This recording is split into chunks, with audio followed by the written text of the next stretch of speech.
Hello. Welcome to the Kensington Corner. I am Jeff. And I am Tom. Today we are ecstatic to have Zack Hughes, former Green Beret, and now in a role with Elite Meat and Operators Association. Zack, how are you today, man? Good, man. Thanks for having me on, you guys. Yeah, definitely. No, we're excited to have you on. We just really wanted to hop in, man, and talk to you, one, about the future of where you're going with Elite Meat, what you think your role is going to be now transitioning out since your injury, and then how you feel that getting out of the Army and becoming a civilian, how that's working out for you right now. Perfect. Yeah, absolutely. So Elite Meat, it's a nonprofit that helps special operators pivot to the business community.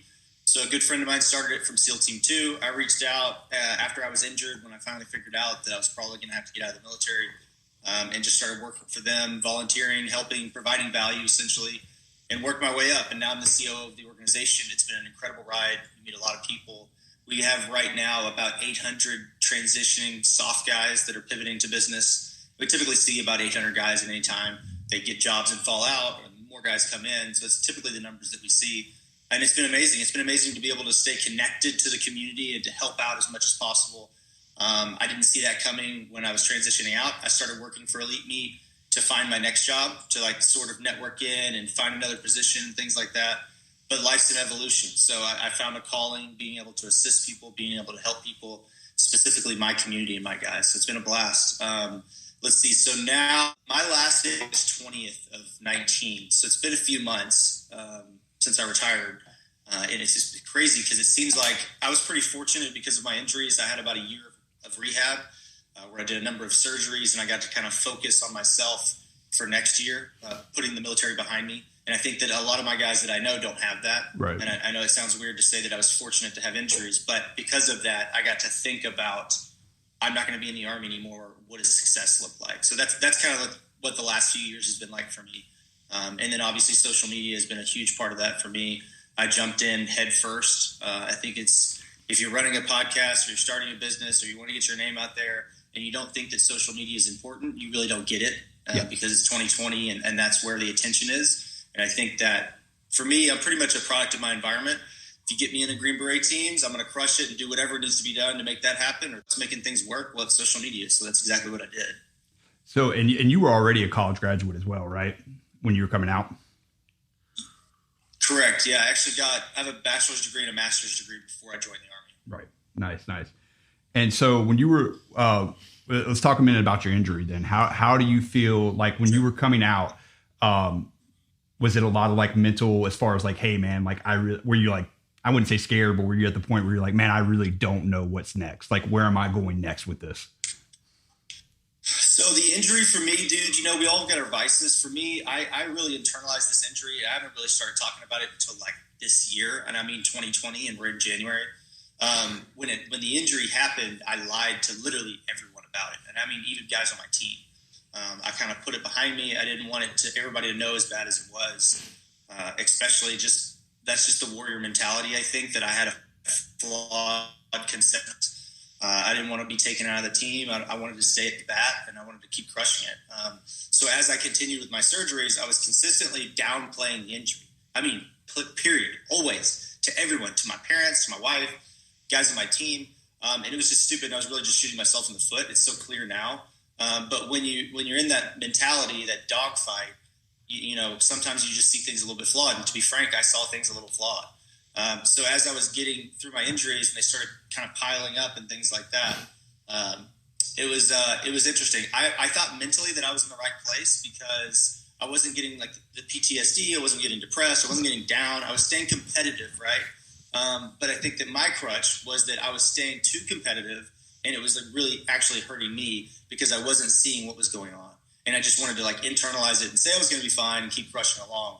But it just wasn't working. At some point, the doctors were like, dude, this isn't going to work. Yeah. That's really interesting. Tom and I, we've talked a lot about kind of the opposite side of that, like where, you're kind of in a more vulnerable mental state and, trying to come to grips with that. And I mean, you're kind of like the polar opposite of that almost, like, you're that hyper competitive nature, that that drive, just kind of like it's the thing that you kind of are trying to come to grips with. So that's fascinating. Yeah. So let me just get down in there. I'm gonna get down in the nitty gritty of this injury. So when I took the RPG, I was laying in the prone, engaging the enemy in front of me, and the RPG went over my head, hit the wall behind me, and if you can imagine, I was in the prone, so all the shrapnel really went to my lower body, and it kind of blew me around a little bit. And what happened was there was a few injuries, some internal, but all the shrapnel went into my groin, and it just kind of crushed all of the super manly business inside there, not only with the pressure, but also just blunt force trauma. And then during the kind of me falling around, I blew up my hip, I blew up my knee, and a few other things that were really not impact injuries. It was more of like a basketball injury if you think about it, because I don't really know what happened, but either I jumped up too quick or I got thrown around and lost my balance and just blew out my knee and my hip. But what did it for me originally, essentially, was all of the shrapnel that came in straight to my junk. It completely destroyed inside things. I had to have a complete reconstruction of my penis. Everything inside there was a complete disaster. Can't have kids anymore. I spent most of 2018 in catheter. And so for me, I just thought that it was going to continually get better. Like it was going to be fine. It was going to be good. And it just didn't. And I think that what happened for me specifically is that specific injury was another reason that I didn't want to tell anybody about it, because that's like super close to who you are as a man, period. So that was kind of the double-edged sword for me, where it was like, yeah, I've got some injuries, lower body, but I've also got this problem that's never going to be fixed. And when they finally told me after like my surgery, Zack, like, you're not going to be able to go out in the field because you have to be around a bathroom for the rest of your life. Like, that's just the reality. You're going to need to take these medications that has you open to get infection, like all this other stuff. I was like, shit, didn't see that coming. Yeah. No, yeah. I had no idea about your injury as far as the extent of it, obviously, because, you're just now talking about it. How? Yeah, to be honest with you, this podcast is, I think, the first podcast I've ever gone into detail about it. That's awesome. I mean, we appreciate that, to be honest. The injury is not awesome, actually. So, but no, we appreciate it. We have a friend here that works at he is on the board for Veterans Community Project, and he actually took an RPG into a Bradley and has like crazy amount of has skin graft like percentage all over his body. So when you were telling the story, it reminded me so much of that in almost a certain way. Well, and we can't really tell you how much we appreciate you being candid with us, because that's kind of like, that's really the approach that we go for in this podcast is being open, being vulnerable. I can't relate to you on that level, but I know I personally talked a lot about my mental health struggles, and those sorts of things. And I think that's one of the things that Tom and I are just really big on, is like, this is how you lead, is you teach people how to talk about and how to deal with these these issues you're having, and you can't do that if you don't confront them and aren't forthright about them. So we really appreciate your sharing your story with us. I think that in general there's growth and struggles, period. So it's very clear to me that I'm not the only person in the world that's ever going to have this problem, right. Regardless of what anatomy it is. But I mean the mental aspect of just internalizing things and really just fighting too much.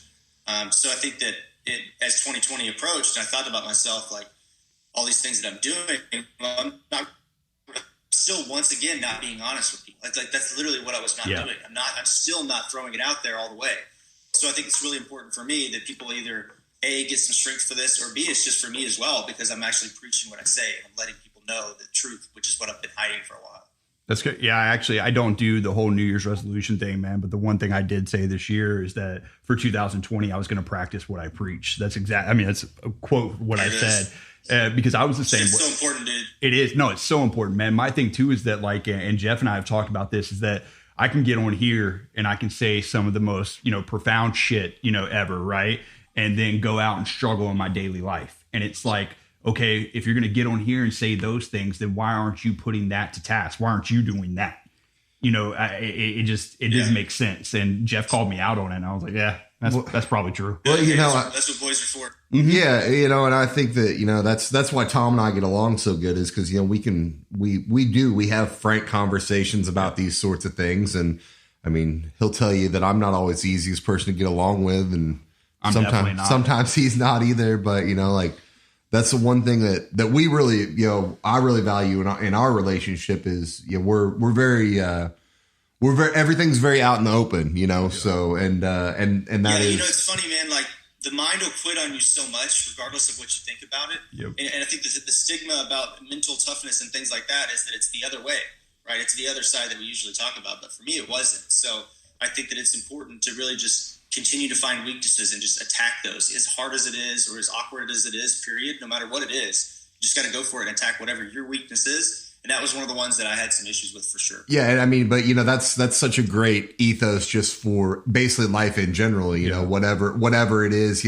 whether it's a weakness, from, like a mental health perspective or professionally or, in your relationships, physically, is looking at those things and doing that kind of that hard, true assessment of, where, what the situation really is. And I think that's a big problem with a lot of people. We're just kind of I think in general, as a society, we're kind of out of touch with I think that real assessment of, how things are. Yeah. Well, Zack was talking about something the other day that really stuck with me, man. And he was saying that, it's funny because if you see Zack online and you don't know anything about him, you would never know some of these stories. And he was talking about how he goes to the gym with a fucking cane and like his wife's helping him around the gym and stuff. And I'm like, just to have the mentality to go to the gym. Yeah. Yeah. People who are able-bodied, like completely struggle with that daily. That's like, the running New Year's resolution joke.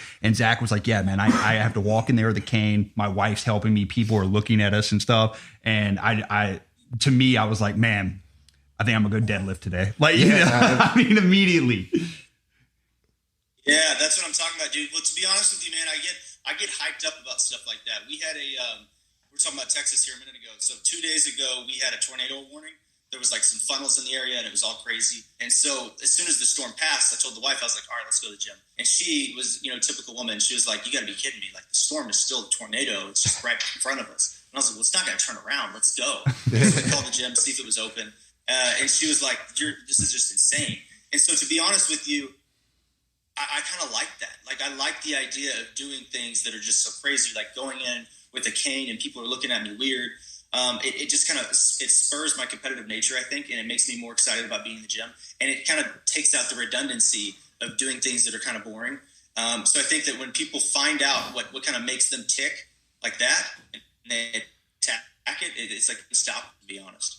Oh yeah, no, I agree. I think a lot of times, man, that a lot of the reasons, we'll say two. A lot of the reasons that people don't do the things they do are obviously interfere and then peer pressure fear, man. Like one of the big things from talking to a lot of kids that are trying to go the pipeline route, their parents like instill fear in them. Like, are you sure this is what you want to do? Are you sure you can pass this? And it's like, dude, you don't need that kind of negative energy. You need somebody telling you like, no, you can do this. Don't get me started on that shit. Yeah, I agree. We'd love to hear your perspective. We'd love to hear your perspective. Go ahead.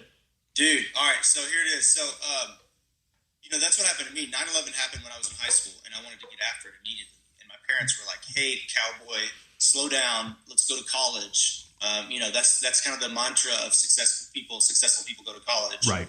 Not too thrilled about you joining the Army.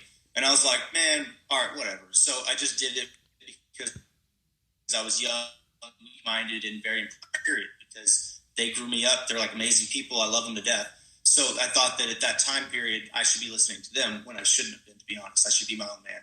And so I went to college. College was fine. And then throughout college, got an internship to go to grad school. So all of a sudden, this 4-year experiment of college to kind of like, which was basically to waste time to go to the Army, now became more because I got a scholarship to go to grad school. So then in grad school, jobs start popping up, life starts happening, things start coming my way because I'm a little bit older, and things just start to mature. So I'm like, shit, man, like now all of a sudden I'm having conversations about not joining the Army because I deferred it for what I thought was a few years, and then things got longer and things got longer and things got longer. And it was all because A, I listened to my parents, and B, I went to college. Yeah. So I finally just drew a line in the sand, and I was like, I'm going to join the Army. Like, I'm not listening to any of these job offers or anybody else in this damn world. I didn't know any Green Berets. And I was like, this is happening tomorrow. Like, I'm going to go sign the paperwork and make this happen. And I was super salty about it for a long time because college is fun. Like, you're not sucking at college. You know what I mean? You're having a great time. And when you can go back to back and double tap it, I was having a blast. But what I wasn't doing is I wasn't doing what I wanted to do, what I was passionate about. Right. And so for me, I think that as our economy matures, I'm not as long on college for everyone as people used to be in the 90s and the 2000s even. I think student loan debt sucks. I think being your own person is like super important. And at 18 years old, you can be making your own decisions, period. Oh, yeah. I wasn't quite there. That just wasn't, which is why I changed my mindset. But I think that if you just look at human history, I mean, 18 years old, you can do almost anything you want, period. Yeah. So when I talk to people who are telling me that they have hangups about their family and things like that, I think that it's important to let those dudes know that, their family's coming from the right place, right? They love you. They care about you. They want you to do what they kind of – but you're never going to be your own man if you don't get after that shit, and that's just the truth.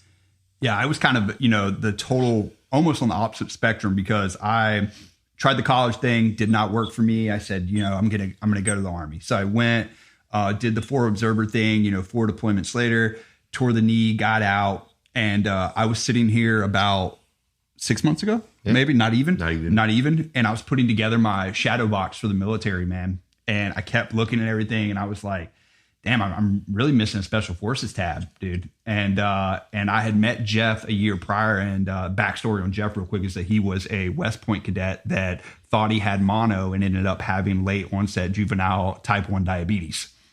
And oh, damn. Yeah, so his whole military career just got taken from him. And I'm sitting here at 31 at the time, in great shape, think I can crush, SFAS. And I'm like, dude, I got to go back.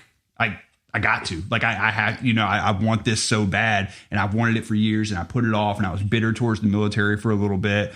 And then it just kind of like, it was like a 20-minute talk with myself. And I literally texted Jeff, and I was like, hey, I think I'm going to go to selection. Yeah. It literally did happen like that fast. Minutes. So, but not to jump all over your story, Tom, but I think you make, a really great point though, too, is that, I think one of the things I'm starting to realize now that, I'm getting into my 30s is, college, especially Tom and I are living proof. College is one of those things like it's going to be there, right? Like, I mean, you can go anytime. I just turned 34. I'm back in college right now. I'm trying to get into medical school. But like, I look at myself now and like, I know for a fact, like my body's not capable of doing the same things it could have, like, say 16 years ago. And, there's a window on certain things in life. And I look at like college as like, I'm with you. And I've got a brother who's a firefighter. He didn't go a traditional route. He's got an associate's degree now. And, I think you're right, as we're kind of locked into this idea that like successful people go to college, and that's just not how it works. That's exactly it. That is exactly it. As an economy and just as a culture, we've got this mantra that people with PhDs are the smartest people in the room. Right. And that if you go to college, you're going to be successful, or at least you're on the right track. Like you kind of got your shit together if you go to college. Yeah. And I think that what we're seeing right now, I hope, is an evolution away from that, because to be frank, it's a case-by-case scenario.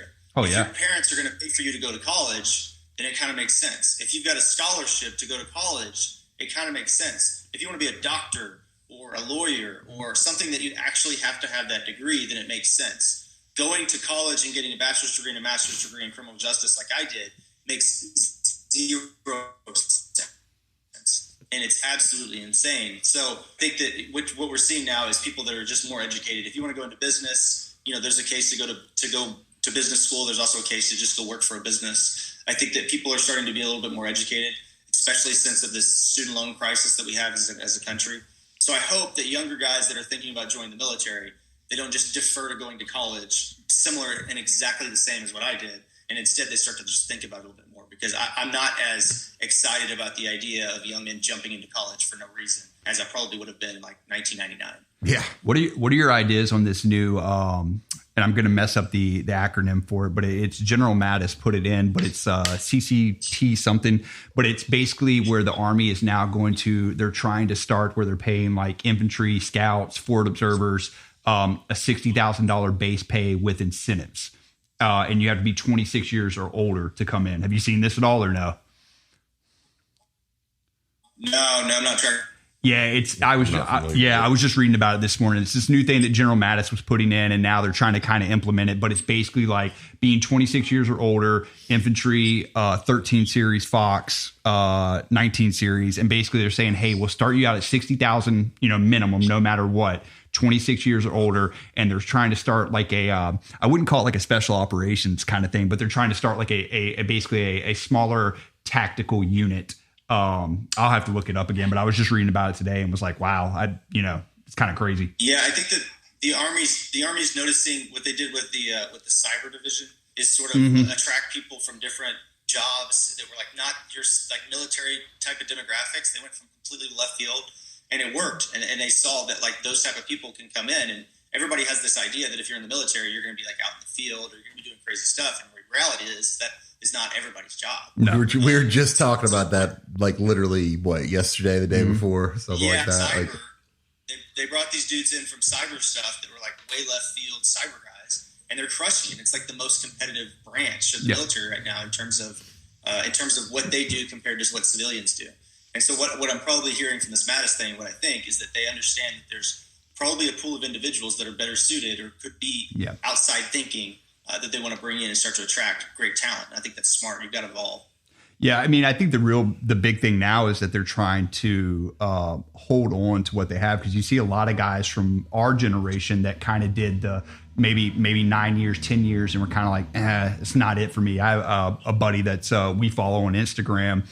He was in Ranger Bat up at Lewis, and he was like, yeah, man, this is just not for me anymore. Like there's no I don't have any incentive to stay in. I don't have the drive anymore. He got out and lives in Pittsburgh now, and he trains people on, weapon systems. But I think that a lot of guys from the combat side, at least, were taking just skills that they were learning in the Army and hopping out and going to the civilian side with it, because it wasn't making much sense to stay in at the point. Yeah. And I think it goes back to, first of all, are you drinking a Tangerine LaCroix? You know I am, dude. Makes me happy. So I think it goes back to sort of the conversation that we had with college. It's a case-by-case scenario. So if it fits for you, and you start to look at your situation and what you know and where you want to go, then it fits. But what we need to get away from is not only in the military, but also the college situation. It's this blanket statements that you should do this. Yeah. Because it couldn't be further from the truth, and it's crippling individuals' aspirations and dreams. Well, and social media has brought up this entrepreneurship now. That I feel like right now we're in like the golden age of entrepreneurship. When you can log on YouTube and you have a 5-year-old making millions of dollars off toy reviews, you are in the golden age of entrepreneurship, man. Like that, you have just moved into that. And I think that brings me into like segue what I wanted to talk about with you too, with your social media presence, man. Like I'm like, honestly, like, and I know obviously your background and everything, it helps with it, but it's pretty astounding, man. I was telling him about your post, I believe it's yesterday or the day before on your story about the 30K followers. And I was like, man, that's crazy. Yeah, I think that what people do on social media is they start to get into the mindset that if they want to be competitive, they don't really know what to do. So when I became a Green Beret and I went to the Q course, I was a student of the course. And when I say that, I mean I studied exactly what every phase was going to be, what the check marks were, how to pass them. I was like I was going to become a doctor, and I was taking the test to become a doctor. I was like studying for the test. Mm-hmm. Okay, I've got to run this much. Day 2, I hear I've got to write this. I would put it on the walls. And other people were just kind of droning through the course. I knew each day. I put it like big white sheets. And I was like, day 2, my friend told me that we're going to do this, and I've got to do that. And then at the end of the MOS phase, test, it's going to look like this. The same goes for if you have a podcast or if you're on social media. You got to know what's successful. And there's people out there that will give you that information if you take the time to kind of learn your craft. Yep. And that's exactly what I did. So going back all the way, once again, sort of a product of our environment, social media is the new thing. So let's dive into it. And if anything worth doing is worth doing, great. So let's figure out what's being successful and let's just drive that home. How do you see yourself going forward from here? We got Elite Meet going. We haven't hit on Operators Association yet. I don't even know if you want to talk about that or not, but we're going with both of those things. You're moving forward. Where do you see yourself? What's the 5-year, the 10-year plan now? Because you're still young, man. You're still young, man. Yeah. Let's see. So Elite Meet, I love it. I think I'll always be involved with Elite Meet, period, in perpetuity. I've been the COO now for, I don't know, around a year or so. Or a little under a year ago. I'll be on the board pretty soon. I'm one of the board seats for 2020 now. So whenever I do take a step back at some point, it's not going to be a lifelong thing for sure. As soon as I get another guy in there, maybe 3 or 4 years from now, back off of that for sure. Stay involved, stay connected, but probably won't be working there for 20 years or anything like that. And that's full transparency. Everybody's tracking that. And then what else do I see? I'm writing a book. This is the first time I've told anyone that publicly. So I'm writing a book. Besides our guys internally, I've told them that. What else? What else is going on? I don't know, man. I think that there's kind of like you said, there's so many opportunities out there in this world that I have a problem focusing the path of what to do. Yeah, me too. But when I figure it out, I'm just relentless and go get after it. So I have 2 issues. One is like there's so much stuff, dude. Podcasts, businesses, nonprofits, life, books, who knows what it is, and then pick one, right? And then just funnel vision all the way through it, because that's the way to be successful. So that's kind of where I'm at now. So holistically, crushing elite meat for the next few years, building up Operators Association as much as I can because I think it's an amazing product and people are loving it. Staying connected to that forever, to be honest with you, because it's so much fun. I get the ROI for me is 10x when I'm assisting people as a person. So Elite Meat, Operators Association, social media even. I get kind of more motivated when dudes are fired up and like getting shit done. I saw that on the team as well, so I learned that about myself pretty early on. So that'll keep me engaged and motivated to do whatever else pops up. Absolutely. And like I'm the same. I think it's just kind of a military thing in general. Like, right. I don't get like, I don't do anything half-assed. Like if I'm going to do it, like, let's do it. Right. Like jump in and live it. So yeah, no, I feel you. And I feel like and Jeff and I have talked about this. Sometimes I feel like I'm spreading myself thin, and I have to, but I don't. I don't think I do, but I feel like I am sometimes. But man, I'm like social media, podcasts, like trying to get this going. I'll talk to 30, 40 different people a day, like trying to make connections. Like we have, I think 33 episodes lined up right now where we're just coming with people and like trying to bring people on. And it's a little bit weird for me, like going down. I was telling him this story the other day. We had the Green Beret Foundation coming on here soon. Brent Cooper. Does that sound right? Or did I just make that up for Mad Men? I don't know. Yeah, I think that is. Did that come from Mad Men or is that right? It's Bert Cooper. It's Bert Cooper for Mad Men, but I think it's Brent Cooper. Regardless, that's a badass name. Yeah, I think that's his name. But anyway, and his the person that sets up all his stuff, she was like, yeah, you guys should come to the Green Beret Foundation. It was some sort of function they're having. The function in Las Vegas that they're having like next week. Okay. And I was like, honestly, dude, I do not feel comfortable with that yet, just because I'm not a Green Beret yet. Like that's kind of weird. And she was like, oh, don't worry about it. Plenty of non-Green Berets come. You just show up and you'll meet people. And I was like, I think I'll hold off on that for now. Maybe later. Maybe I'll come later. I'm not going to jinx myself, And so I think that's the hardest part for me, is that seeing that there's so many things out there that I want to do, and it's just honestly attacking them and going after them. And I feel relentless a lot of times. Like I'll hit people up, 5 or 6 times, like, hey man, like Jason from Go Ruck, man. I'll be like, hey dude, you told me you were going on the podcast. Like, what's up? You coming on? Like, what are you doing? And I'm like, dude, I'm going to annoy you until you come on, man. I appreciate it. Jason's a crazy cat, man. He's got a lot going on in his life. I was a cadre member for Go Ruck for quite a while. Really? I didn't know. Yeah. It's a small world. That is a small world. Yeah, Jason, it was so funny because Jason and I talked. He was going to come on and we were setting up dates or whatever. And then it was like the next day, the Jocko podcast came out. And I was like, motherfucker. I was like, damn it, dude. Because I don't know if you've even listened to that podcast. It was good. And Jason's such an interesting guy too. Yeah. And so I don't know, man. It's good to hear that. One, I like that, and I want your perspective on this as we close out here.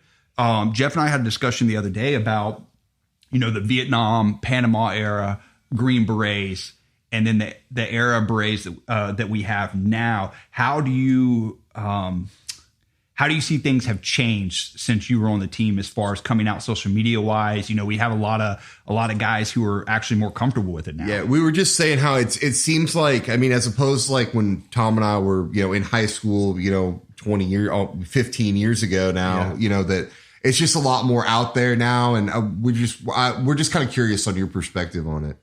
Yeah, for sure. So I think that what we're seeing right now, and I mean, literally right now, is an evolution of social media, not only on the teams, but just in mainstream life as well. So you think when I graduated high school in 2003, there was nothing, right? I mean, Facebook hasn't even started yet. Yeah, no. So the idea that we were going to have the same ideas on a Green Beret team about putting yourself out there as we do now is almost crazy, because it's just two different worlds, period. And so Facebook came out 2004, things started changing. I think that our culture as Green Berets, we're hesitant to throw ourselves out there regardless. But what we're seeing now is new guys that are coming into the teams are doing it, and it's like the old guys are still kind of looking like that.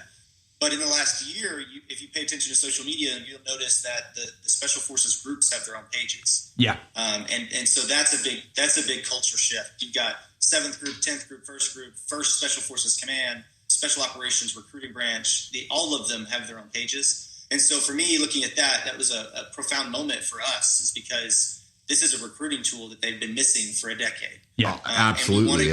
We want to get great guys in there. That's like the overall goal, period. And if the attention is not watching YouTube clips and the attention's on social media, then that's probably where the command should be, and that's where the staff should be, to be placing individuals in the position to understand what Green Berets do. So my opinion on it is that we'll continue to see this evolution where it becomes more access, more openness, more freedom. Because to be honest with you, 99% of the stuff that people are putting out there, none of that's classified. Yeah, right. Just that we just didn't want to do it. Yeah. And because people were stigmatizing individuals when they did do it, but now that stigmatizing is gone because Special Forces Command's doing it. So you're not getting onto people for posting a picture in their uniform, because there's thousands of pictures from the command's Instagram that are all over the internet, and they're doing videos and things like that. So I think we'll continue to see that as we just progress through and mature as a society. You know, the guys that are coming in that are Green Berets right now can be 21 years old, and they grew up. They were born with the internet, way different than we were. So everything is just a little bit easier. And then in terms of Vietnam, to bring it back, just a completely different lifestyle that those guys had. I think as soldiers, we'll always compare ourselves to the prior generations and the prior wars, because they just look so much harder, because life was harder. So if you ask a Vietnam guy about World War I and II, they'll be like, damn, like those guys had it rough, man. They were in those foxholes, whatever. So you ask guys about the global war on terrorism, and you ask them about Vietnam, specifically Green Berets, it's like, dude, they were doing some hardcore shit. Like, they were behind the lines forever, years, just like working sources and doing things and like wearing different uniforms and being super sneaky, some stuff that we can't do now, and seeing just harder things. And I think that as we progress, we've just got more technology on our side now, and the battlefield climate has evolved. So it's never going to be the same as it was before. Even now, even the guys that are in Afghanistan today is not the same as it was during the surge, 2003, 2005. It's always going to be an evolution until there's like this huge ground war. So I think we'll always be looking back, trying to compare ourselves, which I mean, I don't think that there's anything wrong with that. The reality just is it's different. Yeah. And you're starting to see now too, a lot of guys, I'm referencing one podcast in general, one of the Jocko podcasts, where he does the Mac V SOG episode. That story wouldn't have been told 20 years ago. And now I think they're starting to get they're starting to see like, oh, wow, I'm in my 70s. This is kind of like my last chance to kind of really talk about it. And I think he had mentioned on the podcast, like, oh, I was told not to talk about this for 20 years, and that still puts you in the 90s, and he still wasn't talking about it, and he comes on Jocko's podcast and talks about it. It was funny because the story that you had told me about losing your rifle in land nav, he actually kind of like does the ultimate. He's talking about going out on this. He was going on leave and going on this mission while he was in Vietnam. And right before he got out of the gate, they called him back to go like rescue these people. And he's like, okay, cool. So he hops on the helicopter and forgets his rifle next to a Connex. So he goes out in the middle of the Viet Cong with no rifle at all. And it just, when you were telling me the story, I was like, oh yeah, that was like, it just brought my head back to that completely, man. That's insane. Yeah, I would lose my mind if that happened. Yeah, I would absolutely. We're talking about so many people and so many different units, so many different battles, so many different fights during Vietnam that kind of stuff that we would glorify now and almost castrate somebody for doing probably happened weekly. Oh yeah. Yeah. You know, he was talking about something where he jumped out of the helicopter and like one hand roped it down. And the Jocko was like, that sounds like a movie, man. That doesn't sound like it. He's like, yeah, I know. He was like, we were just doing shit like that, man. And I was like, my God, dude, imagine, we're in Afghanistan and you decide, hey, I'm just going to rappel real quick, one handed, by myself. And they'd be like, nah, bro, that's not it. Out of here. I got this, guys. Just stand by. Yeah, exactly. Well, dude, Zach, honestly, man, I know you got to run and I know we got to too. And I really appreciate you coming on, man. It was an honor. It was really a privilege, man. Yeah. Just thanks for the great conversation. I feel like we could have probably sat here for another hour easy, just, shoot the shit. Yeah. And, you got a lot of great things to say. So we just, want to wish you best of luck in your endeavors. I can't wait to read the book. So, thanks for coming on with us today. Yeah, man, appreciate it. You guys keep rocking. I appreciate all the good stuff. Keep grinding. You guys are doing awesome. Yeah, for sure, man. You want to plug your Instagram and everything real quick? Yeah.